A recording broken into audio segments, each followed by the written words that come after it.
দেখেছিলাম দিল্লির দাসত্ব যে গোলাম সরকার তিনি মুক্তিযোদ্ধার দোকান করেছিলেন, যেই দোকানে শুধু ভুয়া মুক্তিযুদ্ধের গান বাজনা তৈরি হতো। 5ই আগস্টের পরে বাংলাদেশের মানুষ ভেবেছিল হয়তো আর আমাদের এরকম গোল টেবিল করতে হবে না, হয়তো আর এই শহীদদের আত্মদাস করতে হবে না, হয়তো আহত ব্যক্তিদের কোনো কথা শুনতে হবে না।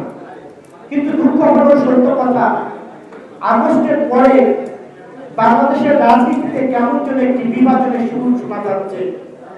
5ই আগস্টের আগে গত 17 বছরে আমাদের যে রাজনৈতিক ঐক্য ছিল, সেই ঐক্যের মধ্যে এখন বিভেদের সুর শোনা যাচ্ছে।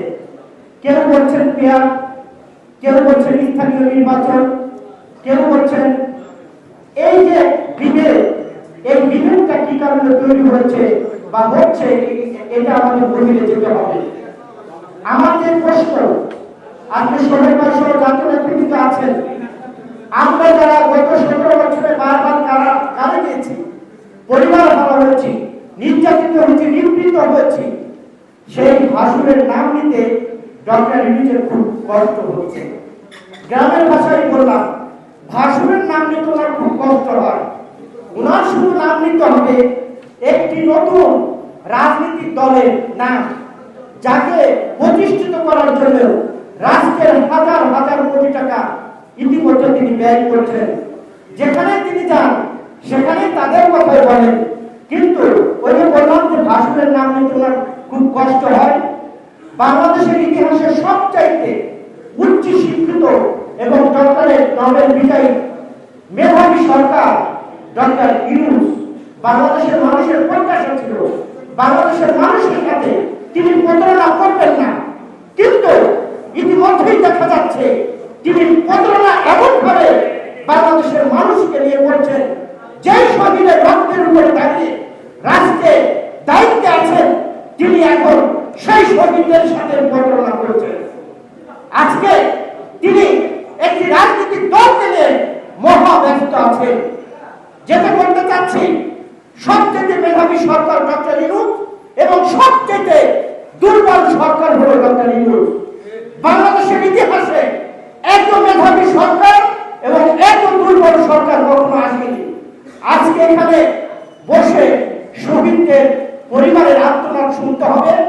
এর জন্য তো বারবার কারাগারে যায়নি, এর জন্য তো রাজপথে রক্ত দেয়নি, এর জন্য তো আমার ভাইরা জীবন দেয়নি। আজকে সেই শহীদদের পরিবারের আত্মনাদের কথা আমাদের শুনতে হচ্ছে। এটাই হলো বাংলাদেশ। আজকে ডক্টর ইউনূস সাহেবের ক্ষমতা লাগবে।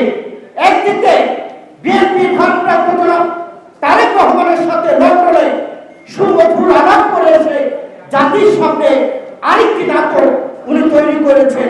তলে তলে ভারতে দুধ কলা মধু খেয়ে যে সকল রাজনৈতিক দল জনসভা করেছে, মানববন্ধন করেছে, তাদের আবার ডক্টর ইউনূস সাহেব কানে কানে বলে দিয়েছেন আপনারা বলবেন পিয়ার পদ্ধতি বা মামলার আবদার। বাংলাদেশের মানুষ পিয়ার পদ্ধতির জন্য রাজনীতি করেনি, পিয়ার পদ্ধতির জন্য আন্দোলন করেনি, পিয়ার পদ্ধতির জন্য তারা জীবন দেয়নি।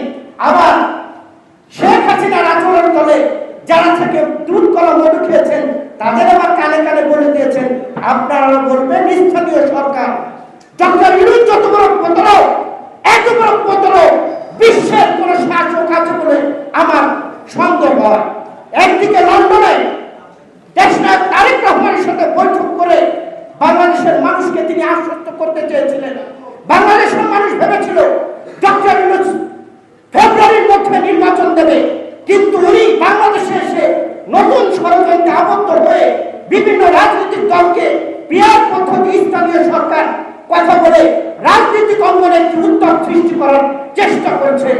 ডক্টর ইউনূসকে বলতে চাই, আপনি যেই রাষ্ট্রে যেই রাজনৈতিক দল করেছিলেন সেই দলের একটি নাম শুধু বাদ দিয়ে আপনি এখন জাতীয় নাগরিক পার্টি দিয়েছেন।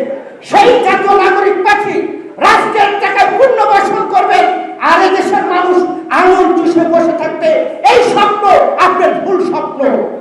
আপনি যেটা করছেন এটা বাংলাদেশের মানুষ মানে না। সেই রাজনৈতিক দলের নেতারা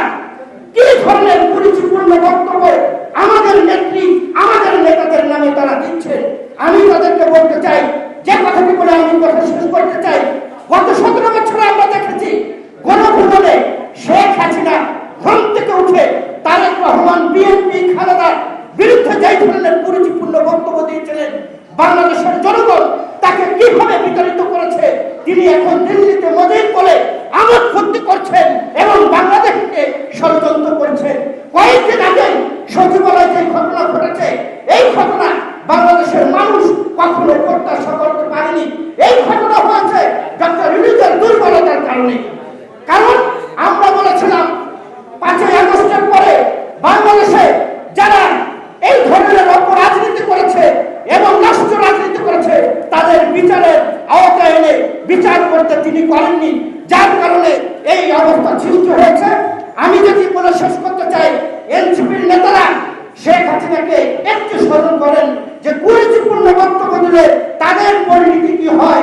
তাই তিনি তো ভারতে পালিয়েছেন, আপনারা কোথায় পালাবেন আমরা জানি না। বাংলাদেশের জনগণ ইতিমধ্যে আপনাদেরকে প্রত্যাখ্যান করেছে। সকলকে ধন্যবাদ জানিয়ে আমি আমার কথা শেষ করছি। দেখা হবে রাজপথে, কথা বলতে হয় না ইতিহাস।